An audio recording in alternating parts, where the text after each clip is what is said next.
Hi friends, ഏറ്റവും എളുപ്പത്തിൽ ഉണ്ടാക്കാൻ കഴിയുന്ന ചിക്കൻ കറിയാണ്. ചോറിൻ്റെ ഒപ്പവും ചപ്പാത്തിക്കും കഴിക്കാൻ പറ്റിയതാണ്. എന്നാൽ നമുക്കൊന്ന് ഉണ്ടാക്കി നോക്കാം.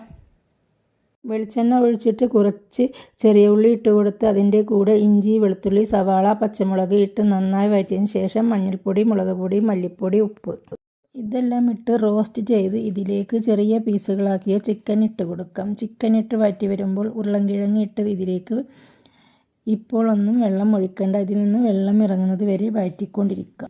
തക്കാളി ഇതിൻ്റെ മുകളിൽ ഇങ്ങനെ ഇട്ട് കൊടുക്കാം. തക്കാളി ഇളക്കിക്കഴിഞ്ഞാൽ കുറേ നേരം എടുക്കും വേവാൻ. സ്റ്റീമറിൽ ഇരുന്ന് കുക്കായി കഴിഞ്ഞാൽ പെട്ടെന്നാവും.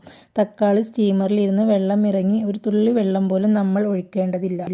ഫ്രഷ് കറിവേപ്പില ഇട്ട് വഴറ്റിയതിന് ശേഷം ഇത്തിരി വെള്ളം ഒഴിച്ച് കുക്കാക്കിയിട്ട് വേവിക്കാൻ നമുക്ക് അടച്ചു വെക്കാം.